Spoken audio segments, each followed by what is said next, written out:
because we're sort of like the Three Stooges, Bette and me and Kathy, a bit. But it's also very scary. I mean, our mission is to suck the life out of children. Grab your vacuum cleaner because it's time to run amok, because we are rewinding back to Hocus Pocus, AKA the first movie you should be watching in October.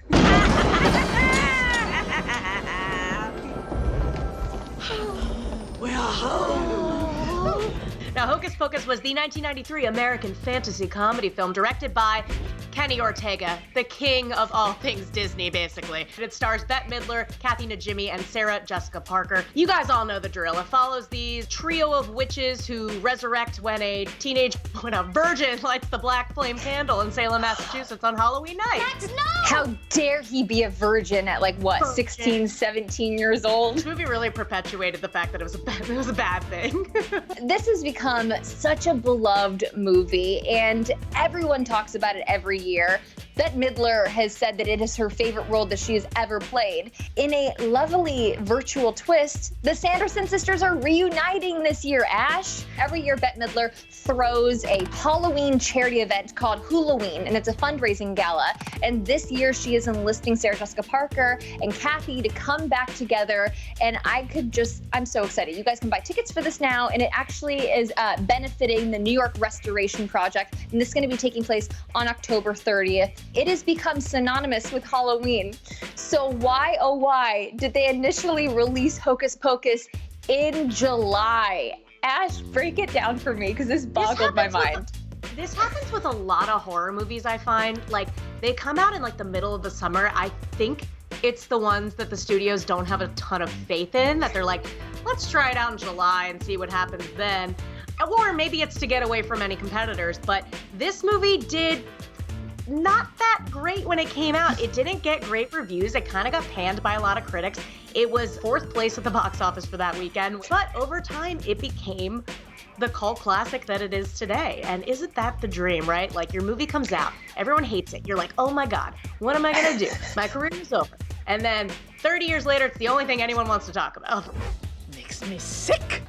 I'm dying to know if Leonardo DiCaprio is now kicking himself that he was not part of this movie, because they initially offered him the role of Max, and he turned it down so that he could do What's Eating Gilbert Grape. Somebody else that I was excited to see that was on this who was almost cast list was Rosie O'Donnell. Almost played Kathy's role as Mary Sanderson, and I could totally see that. But Rosie actually, she turned it down because she was worried that it would impact future roles, because she didn't want to be seen as someone who ate small children.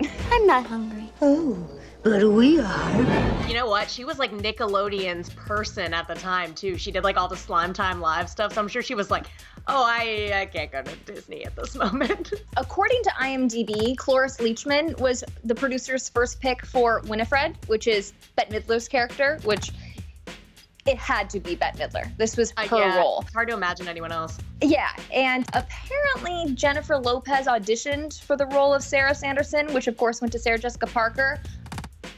I don't know. I haven't seen that confirmed anywhere else. Yeah, I don't know. I can't picture it at all, but it's like any cult classic that we talk about, where it's I can't picture anything else in that role. But we got to ask her about this next time we talk to her, because I just don't know if this is true or not. I can't imagine anyone else besides Sarah Jessica Parker, because that was the first role that I ever met Sarah in. I thought that she was just the coolest. 'Tis a black river. Perhaps it is not too deep.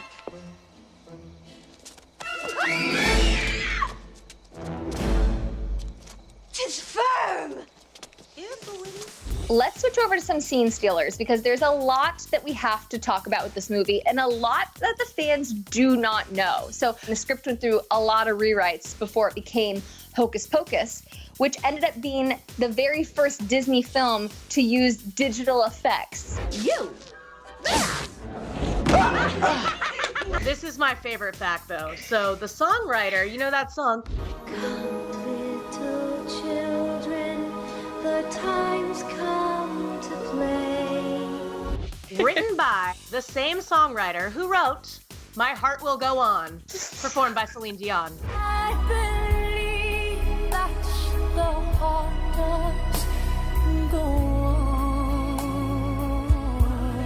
We also had fun little cameos in this movie that I did not know.